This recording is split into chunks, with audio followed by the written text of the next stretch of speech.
देखिए next question है आपका,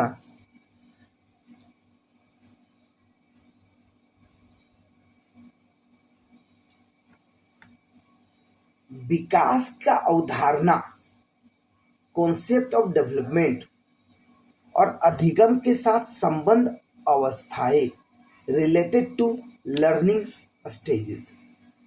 तो बाल विकास से मीनिंग से रिलेटेड 50 क्वेश्चन हमने आप लोगों को बता दिया।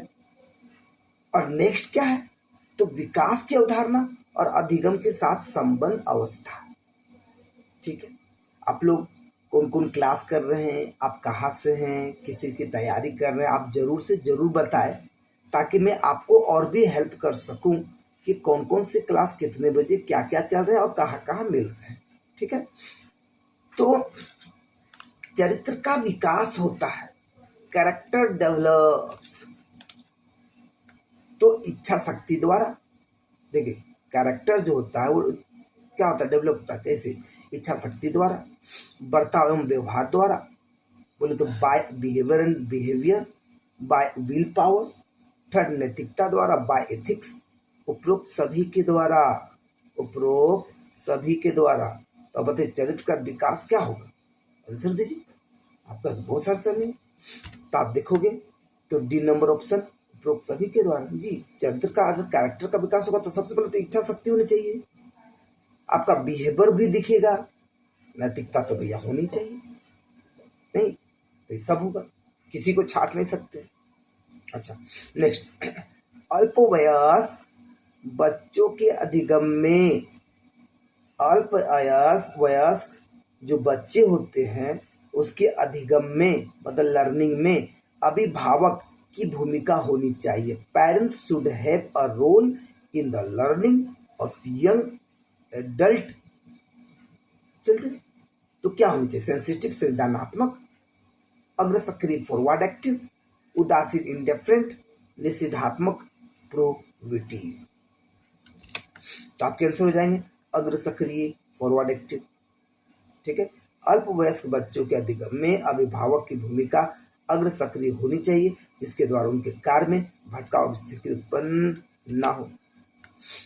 नेक्स्ट, बचपन का सांप्रतिक दृष्टिकोण की मान्यता है। There is a recognition of the communal approach of childhood. नहीं, बचपन का सांप्रतिक दृष्टिकोण की मान्यता। अब देखो बाबू सब इंपॉर्टेंट क्वेश्चन है, छठा क्वेश्चन, कुछ भी नहीं एक्स्ट्रा दे रहे हैं।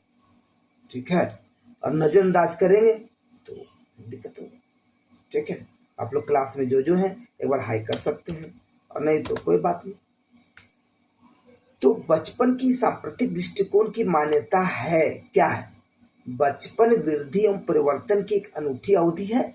Child is a unique period of growth and change. बच्चों को युवा प्राप्त वयस्कों के रूप में सबसे अच्छा माना जाता है। Children are best regarded as young receiving adults. बहुत तरीके से बच्चे प्राप्त वयस्कों के बराबर हो जाते हैं। In many ways children become equal to the object received. या बचपन आधारित रूप से है ना प्रतीक्षा होती है। Childhood is basically waiting period. आप सोचिए यहाँ पर सांप्रतिक दृष्टिकोण की मान्यता क्या है ना, कम्युनल अप्रोच क्या है, सोच लीजिए। तो आंसर क्या होगा, ए नंबर, कि बचपन वृद्धि एवं परिवर्तन की एक अनूठी अवधि। जाहिर सी बात है, child is a unique period of growth and change. नहीं, नेक्स्ट, एक प्रसामान्य 12 वर्ष की आयु के बच्चे में सबसे अधिक होना संभव है। It is possible for normal 12 years old child to have the most. अब क्या होगा भैया 12 वर्ष की आयु के बच्चों में, तो वयस्कों को खुश करने के बारे में दुश्चिंता की अनुभूति, एनेक्सिटी अबाउट प्लीजिंग एडल्ट्स, समकक्षी के अनुमोदन के लिए बेचैनी, restlessness for approval of counter part, कुल प्रेरक समन्वय में कठिनाई, difficulty in cool motivational coordination, या अब और यहाँ में उसकी रुचियों को सीमित करना। अब और यहाँ में उसकी रुचियों को सीमित करना, limiting his interest now and here. तो आपके आंसर क्या होंगे? तो बी नंबर, नहीं बी नंबर। देखिए, समकक्षी के अनुमोदन के लिए बेचैनी पर समान 12 वर्ष की आयु में सबसे अधिक होना संभव। जाहिर सी बात है, समकक्ष के हैं तो देखिए एकदम बड़ा मजा आ जाएगा, क्योंकि यह पूर्व किशोर अवस्था होती है जी। इसके बाद तो आप देखोगे 12 के बाद तो 18 आएगा, 18 बोले तो किशोर, 12 बोले तो 12 से 18 किशोर अवस्था। नहीं, तो इस अवस्था में बालक अपने समूह को ज्यादा महत्व देना प्रारंभ कर देते हैं, वे उनका अनुमोदन प्राप्त करना चाहते हैं। यहाँ वयस को खुश करने नहीं, समकक्षी के अनुमोदन के लिए बेचैनी ये होता है। कुल प्रेरक समझ में कठिनाई, ये बेचैनी नेगेटिव नहीं है, उसके लिए तो भैया खुशी वाली बात है।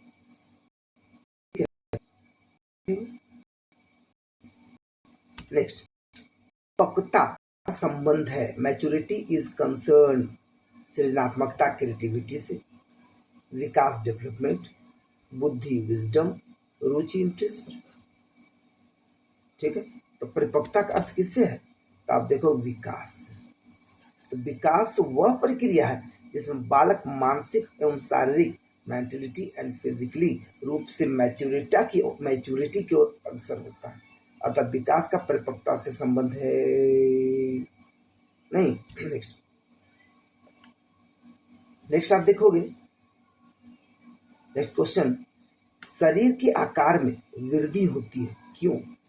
बॉडी साइज इंक्रीज बिकॉज, क्यों? क्योंकि संज्ञात्मक विकास इमोशनल डेवलपमेंट, शारीरिक और गत्यात्मक विकास फिजिकल एंड डायनेमिक डेवलपमेंट, नैतिक विकास मॉरल डेवलपमेंट, संज्ञानात्मक विकास कॉग्निटिव डेवलपमेंट। तो यहाँ तो आप तो टिक कर सकते हो जरूर से जरूर, है ना, बी नंबर, शारीरिक और गत्यात्मक विकास। एक 13 वर्षीय बालक बात बात में अपने बड़ों से झगड़ा करने लगता है और हमेशा स्वयं को सही साबित करने की कोशिश करता है। वह विकास की किस अवस्था में है? सोच लीजिए। वो 13 साल नहीं भी लिखा रहेगा, देखो पहले 13 साल देख के आप आंसर मार दोगे, और 13 साल नहीं भी दिया उसका एक्टिविटीज देख कर आप आंसर जरूर से जरूर टिक कर दोगे। तो किशोरावस्था, और किशोरावस्था जीवन का सबसे कठिन काल माना जाता है। नहीं, इस अवस्था में बालक में मानसिक तथा व्यवहारिक परिवर्तन तेजी से होता है। समायोजन ना होने पर बालक में विद्रोह की भावना जागृत होती है, विरोधी व्यवहार प्रकट करने लगता है। नेक्स्ट, मानसिक विकास को प्रभावित करने वाले कारक हैं फैक्टर्स अफेक्टमेंट। तो मानसिक विकास को प्रभावित करने वाले कारक हैं वंशानुक्रम इनहेरिटेंस, परिवार का वातावरण फैमिली इन्वायरमेंट, परिवार की सामाजिक स्थिति, उपरोक्त सभी। तो बताओ क्या होगा? ठीक है, तो यहाँ पर देखोगे तो सभी मेंटलिटी डेवलपमेंट को प्रभावित करने का क्या है? तो वंशानुक्रम जी। आप देखोगे मंदबुद्धि का बच्चा मंदबुद्धि, तेज का बच्चा तेज, लंबा का बच्चा लंबा, गोरा का बच्चा गोरा। तो देख, जरूरी भी नहीं कि मंदबुद्धि का बच्चा मंदबुद्धि हो, परसेंटेज देखने को मिलती है। तो वंशानुक्रम असर दिखता है, प्रभावित करता है, कहने का मतलब ये है। तो जी करता है, परिवार का वातावरण भी करता है, सामाजिक स्थिति करते हैं, मतलब उपरोक्त सभी आंसर हो जाएंगे।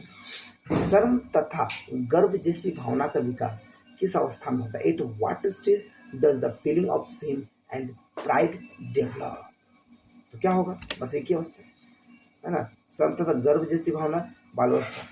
नहीं, संज्ञानात्मक विकास की दृष्टि से बाल्यावस्था को एक अनोखा काल माना जाता है। बालक में मूल संज्ञानात्मक लक्षण जैसे शर्म, गर्व, उत्साह आदि का विकास इसी काल में होता है। कुछ अच्छा कर लिए उसके बाद देखिए बाबा हम तो बहुत अच्छा कर लिया। देखिए नेक्स्ट, शिशुअवस्था की मुख्य विशेषता क्या नहीं है? What is not the main features of infancy? तो क्या चिंतन प्रक्रिया, थिंकिंग प्रोसेस, सीखने की प्रक्रिया में तीव्रता। तो देखिए अब बोला क्या नहीं है, मतलब 3 होगा, तो जो 3 होगा उसको छाटते चल जाइए, आपको पता चल जाएगा। जिज्ञासा की प्रवृत्ति, अनुकरण द्वारा सीखने की प्रवृत्ति, क्या होगा आंसर? आप देख सकते हो चिंतन प्रक्रिया। और जैसे आप देखोगे ये नहीं होती, सीखने की प्रक्रिया तीव्र होती है, हाँ होती है।